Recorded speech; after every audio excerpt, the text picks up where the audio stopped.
I don't want to take up too much of your time because I know you've already had a long day, and I appreciate your being generous with your time for me now.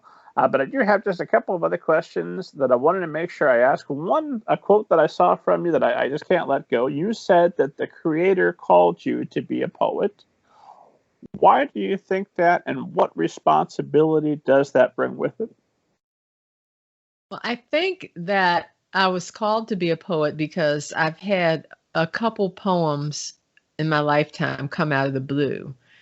And the first poem that came out of the blue, so to speak, and to come in a piece as well, and not, not have to revise, which is very, very, very unusual. I always, as I told you, I can work on something for 7 years, and the longest amount of time is like I worked on something off and on for 20 years, one manuscript. Anyway, I've had two poems that came to me in a piece out of the blue. The first one was the poem that I composed in first grade and dictated to my mom on the way home from school. And I think that poem was God's way of getting my parents' attention and letting them know that they had a child who had a gift. And that gift, that gift was writing poetry. So my dad was a high school printing teacher and printed some of my early poems on the printing press in his classroom. And, so what were the chances of that? This little poet child being born to educators, and, one of them, identifies the talent, and the other prints the early poems on the press in his classroom. So that was the first thing. The second poem that came out of the blue was called I'm Made of Jazz. And at the time that I wrote it, I was about 20, 22, 23 years old. And I had never written a poem that long. And as I said, it was 3 pages long, and it came to me in a piece, and I never revised it. But I did send it out to a magazine. I sent it out to a city magazine that's now defunct. It was called Metropolitan Magazine in Baltimore. And that was the end of that. Until I went to the dentist office and saw Metropolitan Magazine and picked it up, and there was the poem. They had not even told me that they published it, but I was thrilled, absolutely thrilled. The only problem was that I had just accepted a fellowship to go to graduate school. And the fellowship was, it was a full ride. And I went ahead to graduate school, and I went to one class. I also, first of all, I went past I was supposed to have been a TA, so I went, or a research assistant, RA. So I went past the professor's office to get this stack of papers. I can't even remember what I was supposed to do with them, but it was, it was about something like that. And I got that and went to one class and decided, I'm a poet. I don't belong here. And so I left the program, I turned my back. I walked away from the fellowship, and subsequently ended up putting myself through graduate school twice, once for publications design, and the second time for an MFA in creative writing. But I think that poem that came out of the blue about jazz that got me out, made me leave graduate school and make my parents think I had lost my mind, was God letting me know that I was supposed to be a poet, that, I had this gift, and that was what I was supposed to pursue. So does that factor in when you're making your decisions about what you're going to write next? I mean, this is a gift from God that's been entrusted to you, or is the act of your wanting to write a poem, does that give you the idea that, I'm naturally attracted to this subject, therefore that must be in alignment with that will? Maybe half and half. I like to think that, well, first of all, I don't write about anything I don't care about, or any subject I don't care about, and I don't write about any subject whom I don't admire, because I don't know how long I'm going to have to live with that subject, in through research and through the the crafting of the manuscript. So I do try to, I do bring that kind of attitude toward an approach to every project. So now whether every project's ordained or not, it's probably beyond me to say.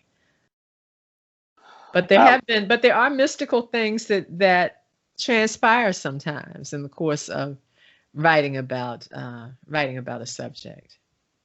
Go on. What's an example of a I knew we weren't transplant? going to end just yet. We can't end just yet. We got to know about that. Okay, for example, when I have a book called The Beatitudes, From Slavery to Civil Rights, and there's a spread in the Beatitudes in which Fannie Lou Hamer appears. The book just has each spread is a different scene or a different historical figure from African American history, and the premise is that God was with these was with African Americans. It was with these historical figures throughout every step of the freedom struggle. And so the manuscript is written, the text is written in the voice of God. And so in this spread where Fannie Lou Hamer is, she's shaking a tambourine, and the last line is where God says what his role was or what her role was. And the line is, I shook the tambourine. And Fannie Lou Hamer is pictured, shaking this tambourine. Anyway, whenever I would read that spread, I would get goosebumps. The hairs on my arms would just rise up. Until I decided that I was going to write about Fannie Lou Hamer and wrote Voice of Freedom, Fannie Lou Hamer, The Spirit of the Civil Rights Movement, which is illustrated by Aqua Holmes. And that's the second or the third Caldecott. I get mixed up. I think that's the second Caldecott that Aqua got a Caldecott honor for that one. Anyway, after that book came out, I didn't get goosebumps anymore when I was reading that spread from Beatitudes. So I believe that the goosebumps were Fannie Lou Hamer's way of getting my attention and letting me know that I needed to write that book. Because I did have, I had put it out into the ethers that I wanted to write a book about Fannie Lou Hamer, but I really hadn't started on it. But I kept getting these goosebumps, and I said, okay, I've got to write about it. So that was pretty common that you'll feel drawn to a subject, and then it's not goosebumps and all of that every time. But no, it's not goosebumps every time. No, it's not goosebumps every time. There are a few subjects that I'm drawn to in stranger ways, but usually I am drawn to the subject, but it's not always mystical. But there is an element of writing, at least I found it to be true. That's what I imagine divining water must be like for folks when you've got your stick and no water here, no water here. Oh, I can feel it. This is where it is. Right. Yeah, exactly. Channeling the voices and, maybe that's not the right voice. That's right. Oh, there you are. There you are. Yeah. There is some of that goes on. Very much so. And, when you have figured out the approach that you want to take to the subject, the style in which you want to write, the voice, the point of view, and then everything's just all the pistons are running. That's when I'm in the zone. Well, I should quit while I'm ahead, but esteemed audience knows, because I ask everybody every week this question, and I don't want them thinking I chickened out just because it's Carole Boston Weatherford. Have you ever seen a flying saucer and/or a ghost? I've never seen a flying saucer, but I have had visions that I thought were spirits or ghosts. And actually, one of the ghosts that I saw, I wish I could remember the name. If I had known you were going to ask me that, I would have looked up the name of it.